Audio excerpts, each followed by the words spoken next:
There is that thing there.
Good afternoon, and thank you for coming. It's a full house.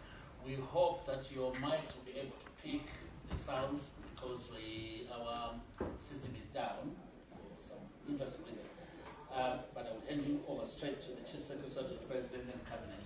Thank you very much, Secretary. Welcome again to our 29th meeting this briefing by the chairman of the ministerial briefing team. So without much ado, let me ask Honorable Trangwa to give you the decisions of cabinet. Honorable Minister. Thank you very much, Chief Secretary.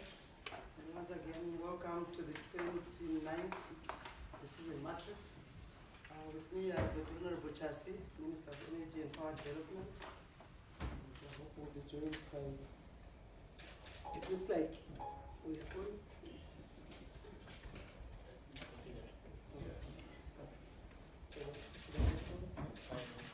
Are you able to hear me all of you without this?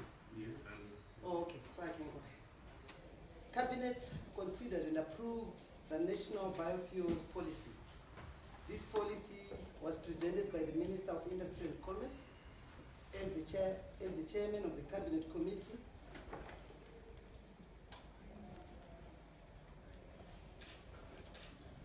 Sorry, I'll take that again. We were trying to figure out if this is one. See that? I'll proceed. Cabinet considered and approved the National Biofuels Policy, which was presented by the Minister of Industry and Commerce as chairman of the Cabinet Committee on Industrialization and Export Development.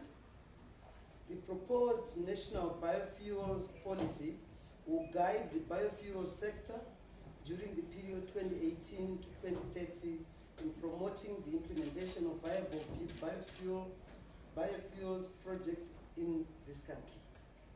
Its specific focus will be on ethanol production from sugarcane and biodiesel from jatropha, while exploring the possibility of other feedstocks such as cassava and sweet sorghum for biodiesel production. More specifically, the policy seeks inter alia to improve the long-term growth, viability, and sustainability of the biofuels sector, to safeguard biofuel product quality and standards, to improve productivity and economic viability of biofuels food stocks. To implement development programs that balance biofuel investments with biodiversity ecosystem maintenance, and implementing production that increases community benefits from biofuel investments and fostering institutional cooperation. The benefits to be derived from the implementation of the National Biofuels Policy are as follows. Reduction of the country's dependence on imported petroleum, stabilization of fuel prices, enhancement of energy security, promotion of rural development and investment, poverty reduction, and employment creation. The policy, if implemented, will also greatly help the country to save foreign currency through import substitution. Then Cabinet received a progress report on the production of passports. This report was given by Honorable Matema, the Minister of Home Affairs and Cultural Heritage. He spoke on the resolution of the challenges currently affecting the production of passports in the country.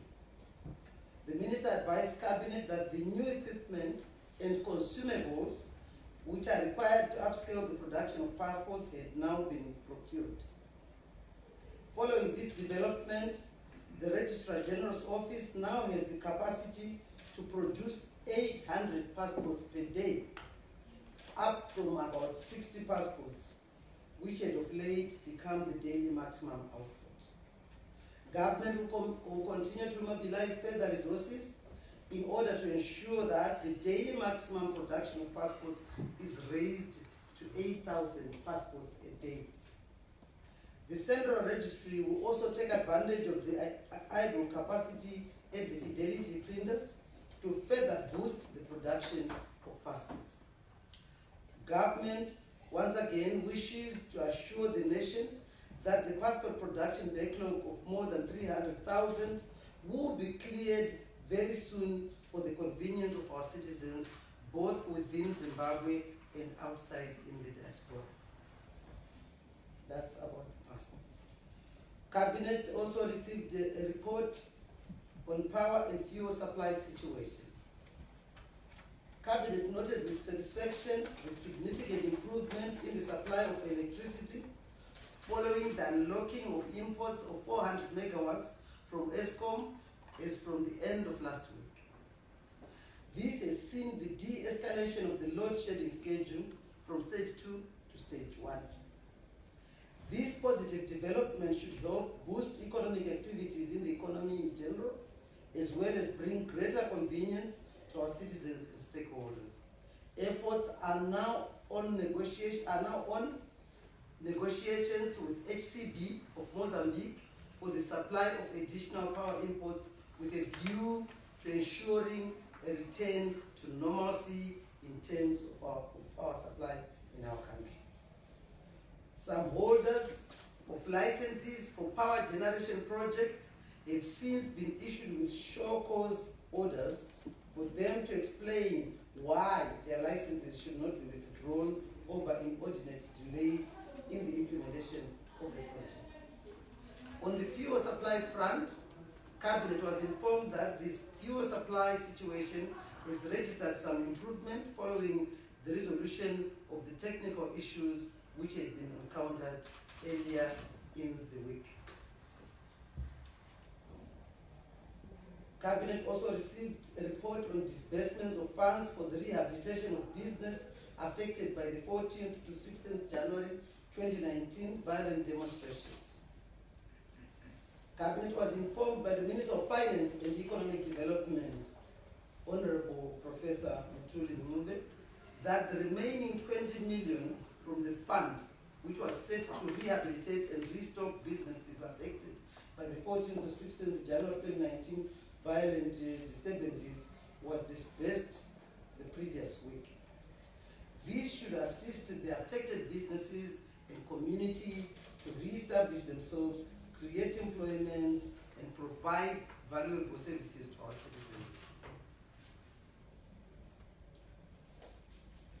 There was Cabinet also had to go through a report, and a call to preserve peace in the country was very topical. In light of planned demonstrations by the opposition NDC alliance, Cabinet implores all Zimbabweans to completely reject the culture of violence, the culture of intimidation, which is counterproductive and inimical to the full enjoyment of freedom by peace-loving Zimbabweans, as enshrined in the country's constitution. Government calls on all progressive Zimbabweans to desist from being used by negative forces to destabilize their own country, as this will only prolong the hardships which government is tirelessly working to address in a more sustainable manner. As Zimbabweans, let us shun the culture of violence which brings about the loss of livelihoods and undermines our peace and unity. I wish to reiterate the call by His Excellency, the President of the Republic of Zimbabwe, Comrade E.D. Mnangagwa, for all patriotic Zimbabweans to resort to dialogue and other constructive forms of engagement as a means for resolving the challenges we face as a nation. Government will nonetheless ensure that law and order prevails in the country. And I thank you. Thank you very much, Honorable Minister. Now it's time. I'm going to be giving to you members of the media to raise questions in the light of the briefing given. We'll give you the initial round, 4 questions or 4 questions. Introduce yourself as usual, who you represent. So over to you. Start with you next. Senator Al Jazeera. Is government or the police going to let the MDC, planned MDC march and demonstration happen on the 14th, on the 16th, this Friday? Okay. My name is Olabas from VOA TV. This biofuel project, is it not another Trofa project which will be in the paper and ends there? Second, related to that, why should I be forced to buy blend fuel for say 5 cents? Why don't you allow me to buy unleaded fuel for 7 cents if I can afford it? Why should I be? More so that the supplier will be just one company, like as in this case.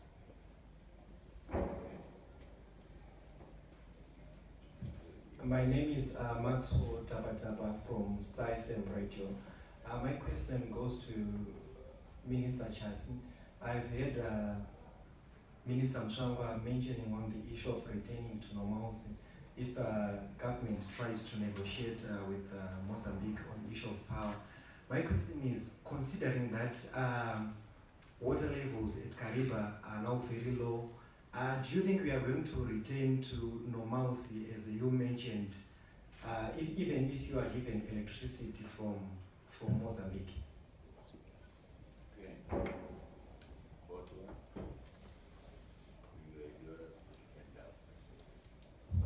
Thank you. My name is Leo Munende from newsblog.com. My question is to the Minister of Energy.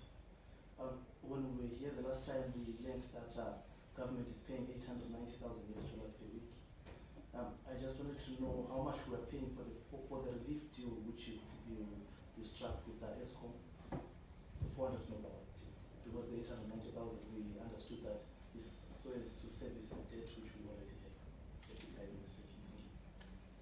Okay, so let me revert back to the chair.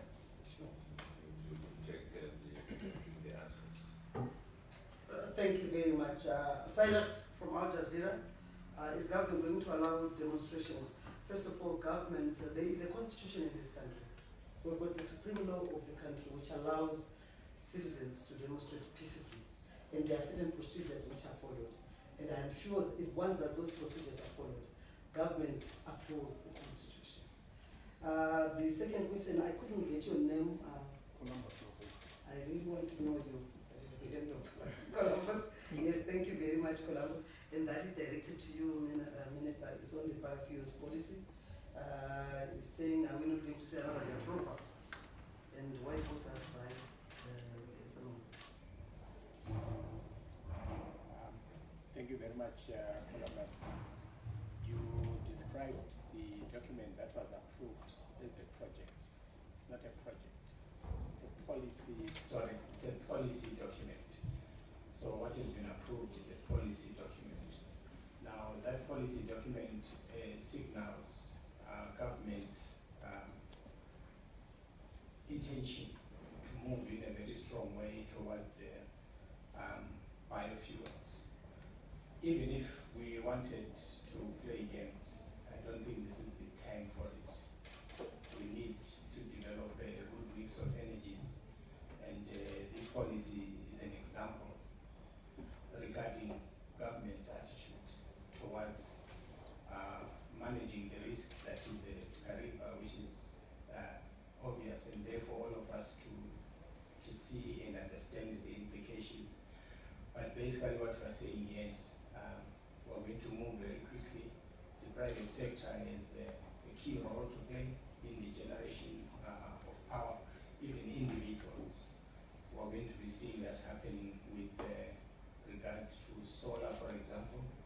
People must be able to get power from the investment they would have made, and they should also be able to pass on the excess of the power they will have onto the grid. So I want to assure you that now that we've got this policy already, when I left my office, they're already working on an implementation matrix to actualize this policy. So we're not going to be wasting time sitting on things when we do not have power. I think there's been mention of power that we're getting from South Africa. All imports are very expensive. And so we need to move strategically to disengage ourselves from expensive imports. And one key way of doing this is making sure that we've got our own, we develop our own capacity internally to arrive at power. And as we do that slowly, we disengage ourselves from expensive imports. Thank you, Honorable Minister Tesi. Maybe you need to continue with Max with IFM. He wanted to know, we talked about getting back to normalcy, and he's saying, considering the water levels at Kariba, how are we going to go to that normalcy? And together you can actually also tackle Leo from newszimbabwe.com, who was asking about how much are we paying for this relief deal, which is now giving us about accounts. Thank you, Minister. Okay.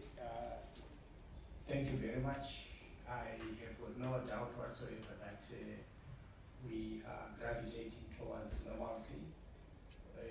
That is different from saying that we don't have any work to do. We have lots of work to do around generation of power, around dealing with losses during transmission, around commercial losses that are occasioned by people who are stealing power. We're engaged now as a ministry together with the other players and stakeholders in decommissioning the illegal connections that are all over the country. Some as individuals, some as collectives at specific industrial areas, and we're going to be very methodical in what we are doing, including revision of the penalty side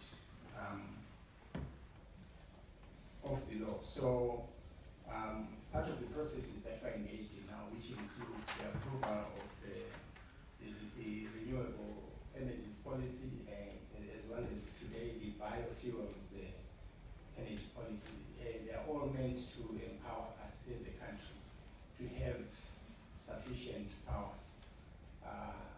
adequate even in the absence of Kariba. but we believe that in due course, Kariba will refill itself, provided we pray hard enough. So, with regards to HCB, we are currently, we've all along been engaged in low-level discussions with them. So we are now escalating those discussions by sending our technical teams to go and engage them regarding the possibilities around the debt that we owe and which we do intend to pay. Payment of our debts is a key strategy, at least to unlock immediate value. And of course, continuous payment. We are paying 890,000 per week. This is real. We intend to do that without failure. We are trying as much as possible not to disappoint our neighbors who provide us with power. And we also want to express our gratitude to them for those overtures. So that particular payment arrangement is going to be going on. We have no plans to default, but we are also working on our side to ensure that we have further and more generation of power in a deliberate way which targets our economic goals, to make sure that there's business continuity in mining and farming. We are thinking around all issues of power to say, for example, what should be done to assure farmers of power going forward. So those are some of the discussions that we are having at the moment. Thank you. Thank you very much. I just want to welcome Honorable Dovu, who is the Minister of Industry and Commerce and also the Chairman of the Cabinet Committee on Industrialization and Export Development. I think that brings us to the end of the first four. We can now have this. Thank you very much, Minister. Now we have our last round. Start with you, then come to you. Farai Machenika from the Herald. You mentioned that some companies' license orders have been given and show cause orders on why their licenses shouldn't be withdrawn. How many of these companies have been given these orders? And maybe is it possible if we could get the names of those companies? Okay. Yes. No problem. Thank you. Takuchi Ambaki from Zen People's TV. Prayer, we need it indeed, Minister, because projections are showing that we might not have sufficient rainfall next year.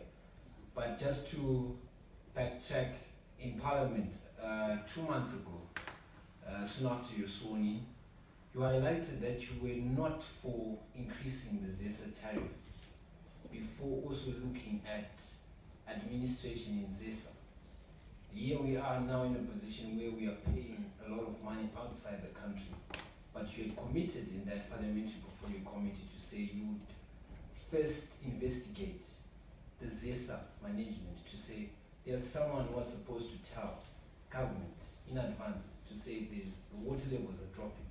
There's someone who was supposed to be making sure that finances are not mishandled at ZESA. How far have you gone in investigating ZESA management itself to ensure that in the future we don't have a repetition of these challenges? Then my second question goes to the Minister of Industry. We heard that 20 million was disbursed last week for the business that were affected during the January violence. 0.1% were the figures of growth in industry, first quarter. You also highlighted back in May that probably going forward into the last bit of the year, things would improve. With this injection of capital that has happened over the past 3 to 4 months, are we likely going to see an improvement in the figures going forward? Thank you. Okay. Not a repeat. Yes, please. Okay, my name is Abigail Temple from ZBC. My question is on the production of passports. You mentioned production of 800 per day. may, I'm sure the public would want to know, as far as the backlog is concerned, where are we? Are we only doing the emergency one, or also working on the backlog? So if so, where are we in as far as the backlog is concerned? For example, which month as of today has been printed as far as the backlog is concerned? Okay. Any other person who is not coming in? My name is Privilege Mushane, Deutsche Welle, the German international broadcaster. My question is directed to the Minister of Energy in regards to the Kariba hydro generation. Where is that? Yes, there is drought, but there is also the issue of biodiversity along the channel that feeds Kariba in terms of like in Botswana, the Chobe region, there's word that there was the killing of hippos that are responsible for grazing on the weeds that are clogging the river channel that comes down to Kariba. Has there been any efforts in terms of putting together expertise that can study what is happening along the river channel that feeds Kariba? Because if not, people may say it's drought, yet water is being held along the way, because it is being said that water is flooding in Botswana around Chobe region because the weeds are growing, because the hippos that used to graze on those weeds were killed. I think that would be the last. Is it a burning? It's a question from the last round. It was not answered. Oh, okay. I had acknowledged that government is paying $890,000 per week to ESCOM. I just wanted to know how much we are paying for the relief deal which we are currently receiving, the 400 megawatt. How much we are supposed to pay if we are supposed to. Okay, that's the last bit. So back to Chair Sure. for the last answers. Thank you very much. The first question was to do with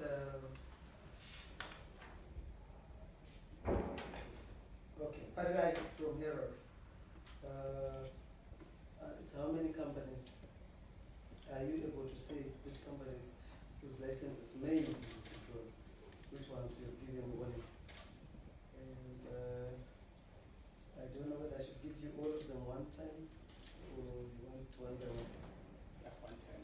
One time, okay. Then Tabu Chamba says, yes, prayer we need, and we will pray. And he says in Parliament, he said we're not going to increase tariffs. We're going to investigate first. This is a management for mishandling of funds and many other mismanagements.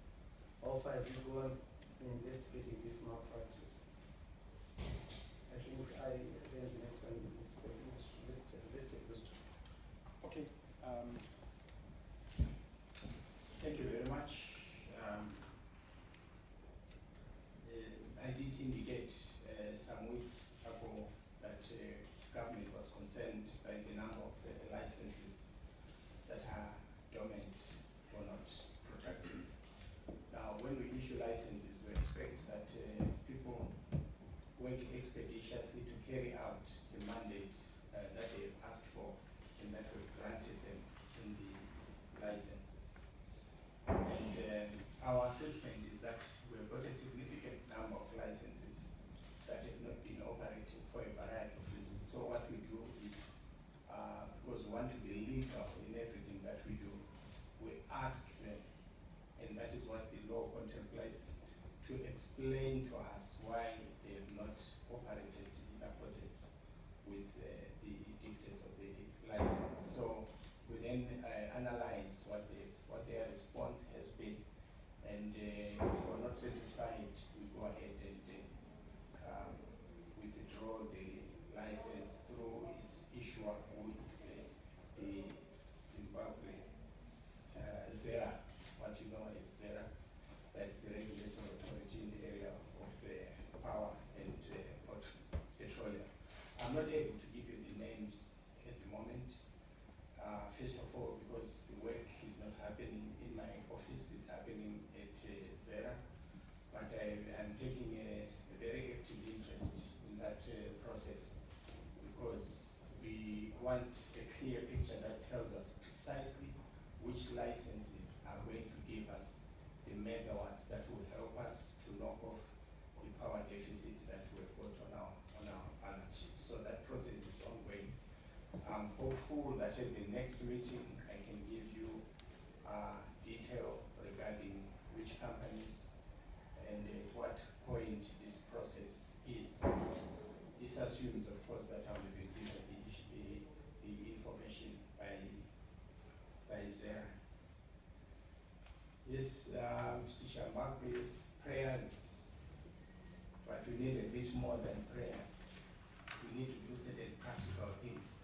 On our part, it's ensuring that we have an enabling environment for investors who want to come into the power sector. And we're meeting many in a day. And we're trying as much as possible to shorten the period of running around from this and that office and towards licensing. So I think we streamlining this process as we go along. What I meant was that if an organization is not efficient and it asks for a tariff, the danger exists that a tariff that is granted blindly will simply carry the inefficiencies of the organization and burden the public with it, which we think is improper.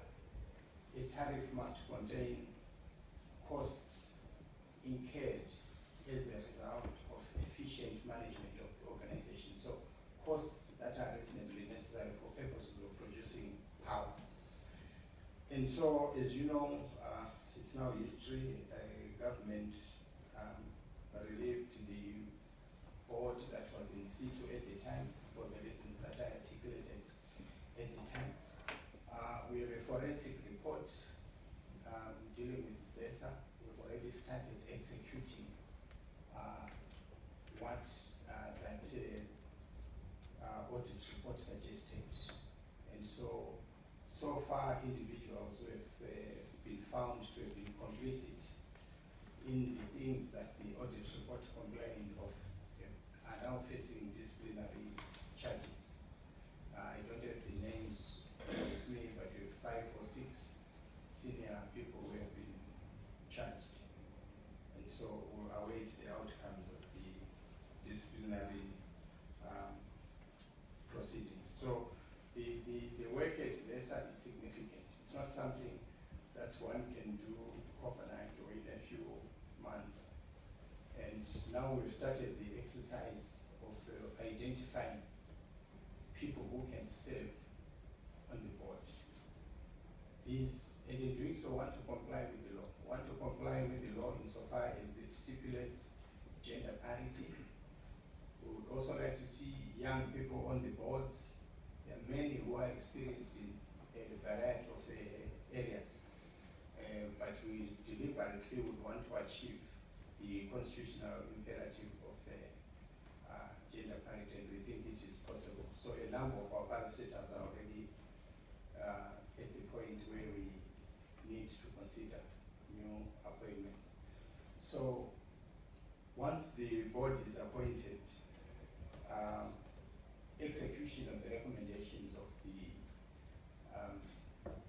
forensic audit is one of the things that we would like them to work on very quickly, including identifying top leadership of the organization and so forth, and dealing with those areas of the organization which have caused it to lead over a long period of time.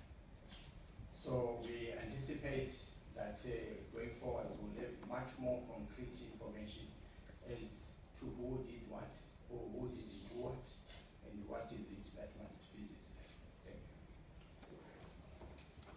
I'll bring it back later, Minister. For now, it's Minister Rovo. The question was from Tabu. With this injection of 20 million, which has been put for the last remaining 20 million, which has been injected to the companies who lost their businesses, are we likely to see some improvement? Thank you, Chairperson, and thank you for the question. The 20 million is to provide relief to companies that were affected by the January violent protests. And mostly these are retailers whose shops were burnt down, equipment vandalized, stolen. So it's targeting really at restoring livelihoods. And generally that will not have much impact on industry or on the productive capacity per se. It's mainly to do with restoring livelihoods. And maybe while I'm still at that, just to highlight the cost such demonstrations are bringing to the country. It's a total of 30 million that government had to put in place to try and restore livelihoods because of what Zimbabweans do to each other when they fail to find each other. So it's very important that we highlight the importance of maintaining peace at all times. But just that you have highlighted the issue of government supporting industry, I'll highlight that we did get 30 million, if you remember, from the Treasury, which was targeting at companies through ITC. Then in the budget review, we got an additional $30 million. So it is from that fund that I would expect to see some sort of interventions bearing fruit. Most of the 30 million initially was going towards working capital for most of the companies that are struggling. So we will probably see how the next 30 million is deployed. But we need to measure the impact of this in terms of the production, in terms of contribution by manufacturing to the economy. Certainly we will have to be able to measure at the end of the period, at the end of the year, the growth of the manufacturing sector, and if at all, it is a result of the injection by government. Also, in addition, government has put aside $40 million in the review budget, which is earmarked a venture capital fund, which we want to use specifically to finance any brilliant, innovative ideas that are coming from our people, or if there are any companies that are showing signs of significant growth but require some sort of funding. So again, Treasury has put aside 40 million for this. This is how much government is trying to assist industry. It may never be enough under austerity, but there is certainly some assistance that's going to industry. I'm quite sure I've addressed the issue that you have raised. Thank you very much, Minister Dom. The question that came from ZPC was on the production of passports. How far with the backlog?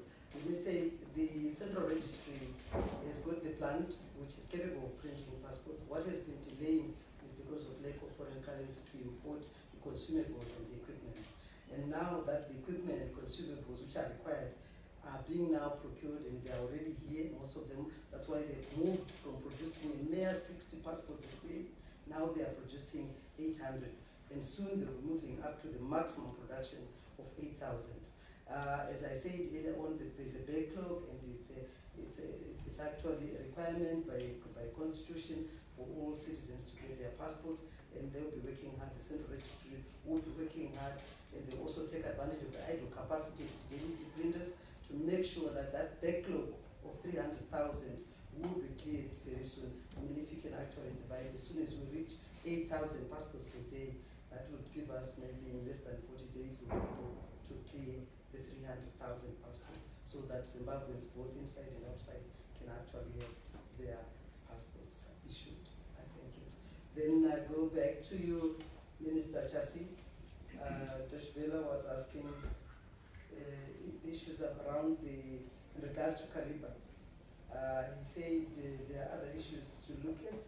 Are there any efforts you are putting into together, experts, to look at what is happening on the channels that feed into Kariba? He was talking about hippos also not clearing the weeds. So there's water, he talks about water which is flooding around the Chobe area. So what is that being done in terms of making sure a good study is done? Thank you very much, Minister. Let me preface my remarks by saying that we have come across many theories regarding what is happening to the water at Kariba. The one that you refer to, I'm sorry to say I heard it for the first time. I will not ignore it. I'll get our experts to comment on it.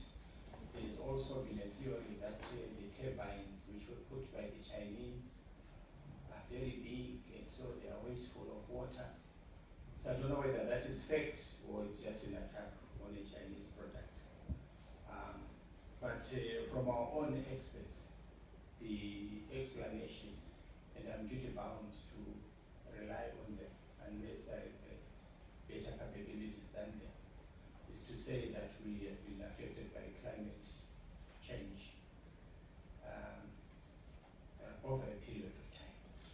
And so this is how we're looking at this. I was also looking at what is happening to other dams in Zimbabwe. They are receding. Whether this is in accordance with what is happening at Kariba or it's purely coincidental, I'm not an expert to be able to comment fully on that, but I think it's clearly observable that our dams are going down, particularly Kariba, at a much faster speed. I think it's at 22.5 now. It was 24 last week. So if those are the rates, they are also growing at a terrific speed. But certainly something that I'll ask our technical people to look into and advise. Thank you. Just before we go back to Leo, he said he wanted to know how much are you paying as a relief? Well, the 890 is going towards expunging the debt that is in existence. And we believe that the totality of the structure will be able to do that by next March. Whereupon we will take a look at other structures depending on where our power situation is and of course ESCOM's capacity to be helpful. Minister, I was wondering how much you're paying for the relief we are getting, the 400 megawatts. Are we paying for it? You're trying to say we're getting it for free. Yes. How much am I paying for it? Yes, and are we getting it for free? Well, I'm saying I understand that. If that was your question, the answer is no. Yes, I'm saying I understand that 890,000 is so we service our debt, which we already had kept. So how much are we getting the 400? Okay, let me explain to you how The 400 works.